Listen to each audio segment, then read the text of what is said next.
ഇന്നത്തെ റെസിപ്പി എന്ന് പറയുന്ന നല്ല സിമ്പിളായിട്ട് ചെയ്തെടുക്കാൻ പറ്റിയൊരു തേങ്ങ കാന്താരി ചമ്മന്തിയുടെ റെസിപ്പിയാണ്. അതെങ്ങനെ ചെയ്യുന്നത് നോക്കാം.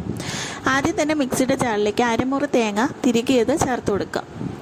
അതിലേക്ക് നമ്മുടെ മെയിൻ ഐറ്റമായ കാന്താരി മുളക് ചേർത്ത് കൊടുക്കുക. അപ്പോൾ അത് എത്ര എണ്ണം വേണമെന്ന് ഉള്ളത് അവരവരുടെ എരിവിനനുസരിച്ച് ചേർത്ത് കൊടുക്കുക. ഞാൻ ഒരു 5-6 എണ്ണം ഞാനിവിടെ ചേർത്ത് കൊടുക്കുന്നുണ്ട്. അതുപോലെ തന്നെ ഒരു 2-3 കറിവേപ്പില ചേർത്ത് കൊടുക്കുക. ഇലയാണേ, തണ്ടായിട്ട് എടുക്കുന്നില്ല. ഒരു 2-3 അതിൻ്റെ ഒരു ഫ്ലേവർ അതിൽ കിട്ടാൻ വേണ്ടിയിട്ട് ഒരു 2-3 ഇല കറിവേപ്പിലയും കൂടെ ചേർത്ത് കൊടുക്കുന്നുണ്ട്. പിന്നെ നമ്മുടെ ഉള്ളി ചേർത്ത് കൊടുക്കുന്നുണ്ട്. അത് നമുക്ക് ചെറുത് ഉള്ളി വേണമെങ്കിൽ അതിടാം, സവാള ചേർക്കുന്നെങ്കിൽ ചേർത്ത് കൊടുക്കാം. പിന്നെ അതിന് ശേഷം ആവശ്യത്തിന് ഉപ്പും ഞാൻ നേരത്തെ പറഞ്ഞ കറിവേപ്പിലയും കൂടെ ഇട്ടിട്ട് പിന്നെ അതിൽ ഇച്ചിരി മുളക് പൊടി ചേർക്കുന്നുണ്ട്. ഈ മുളക് പൊടി എന്ന് പറയുന്ന കാശ്മീരി മുളക് പൊടിയാണ്, എരിവില്ലാത്ത മുളക് പൊടിയാണേ. അപ്പോൾ നമ്മൾ അതനുസരിച്ച് വേണം എരിവുള്ളത് ചേർത്ത് കൊടുക്കുക. എരിവുള്ള മുളക് പൊടിയാണ് എടുക്കുന്നതെങ്കിൽ കുറച്ച് മാത്രം ചേർത്ത് കൊടുത്താൽ മതിയാകും. കാരണം നമ്മളെ കാന്താരി മുളകെന്ന് പറയുന്നത് എരിവുള്ളതാണ്.